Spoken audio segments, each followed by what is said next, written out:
Obreiros Evangélicos, capítulo 103. Unidade na diversidade. Deus tem maneiras várias de operar e possui obreiros diversos, aos quais confia diferentes dons. Um obreiro pode ser bom orador, outro bom escritor, outro ainda pode possuir o dom da oração sincera, fervorosa, outro o de cantar e ainda outro a capacidade de expor com clareza a palavra de Deus. E cada um desses dons se deve tornar uma força em favor de Deus, pois ele opera por meio do obreiro. A um dá o Senhor a palavra da sabedoria, a outro conhecimentos, a outro fé. Todos, porém, devem trabalhar sob a mesma direção, isto é, tendo a Cristo como cabeça. A diversidade de dons conduz à diversidade de operação, mas é o mesmo Deus que opera tudo em todos. 1 Coríntios 12, 6. O Senhor deseja que seus escolhidos servos aprendam a se unir num esforço harmônico. Talvez pareça a alguns que o contraste entre os seus dons e os de seus coobreiros é demasiado grande para permitir que se unam em esforço assim harmônico. Mas ao lembrarem que há variedade de espíritos a serem atingidos e que alguns rejeitarão a verdade apresentada por um obreiro, abrindo o coração à verdade de Deus ante um modo diferente de outro, eles hão de esforçar-se esperançosamente por trabalhar juntos em união. Seus talentos, conquanto diversos, podem se achar todos sob a direção do mesmo Espírito.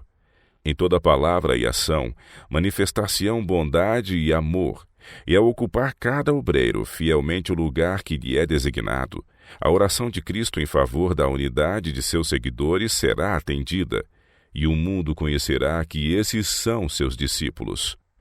Os obreiros de Deus devem unir-se uns aos outros com amorável simpatia e confiança.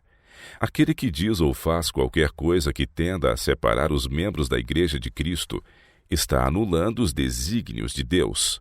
Disputas e dissensões na Igreja, o nutrir suspeitas e incredulidade são desonrosos para Cristo.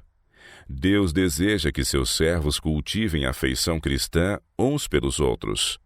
A verdadeira religião liga os corações não somente com Cristo, mas uns aos outros na mais terna união. Quando soubermos o que significa estar assim unidos com Cristo e com nossos irmãos, uma fragrante e benéfica influência acompanhará nossas obras aonde quer que formos. Os obreiros nas grandes cidades devem se desempenhar de suas várias partes, fazendo todo o esforço para produzir os melhores resultados. Cumpre-lhes falar com fé e agir de maneira a impressionar o povo. Não devem limitar a obra às suas ideias particulares. Tem-se feito muito isso entre nós como um povo, e tem servido para afastar o êxito da obra. Nenhuma criatura humana deve ligar outras a si como se as devesse dominar, dizendo-lhes que façam isso, proibindo-lhes que façam aquilo, comandando, ditando, agindo como um oficial para com uma companhia de soldados. Assim procediam os sacerdotes e príncipes no tempo de Cristo, mas não é correto. Depois que a verdade houver impressionado o coração, e homens e mulheres tiverem aceito seus ensinos, devem ser tratados como propriedade de Cristo, e não do homem. Em ligando o espírito das pessoas a vós, estáis levando o mesmo a desprender-se da fonte de sua sabedoria e suficiência. Eles devem confiar inteiramente em Deus, somente assim podem crescer em graça. Por maior que seja a pretensão de um homem quanto à sabedoria e conhecimentos, a menos que seja ensinado pelo Espírito Santo, é profundamente ignorante das coisas espirituais. Precisa compreender o perigo em que se encontra, bem como sua ineficiência e confiar completamente naquele que é o único capaz de guardar as almas que a ele se entregam, capaz de lhes comunicar o seu espírito e enchê-las de desinteressado amor para com os outros, habilitando-as assim a dar testemunho de que Deus enviou ao mundo seu Filho para salvar os pecadores. Os que estão verdadeiramente convertidos hão de avançar juntos em unidade cristã.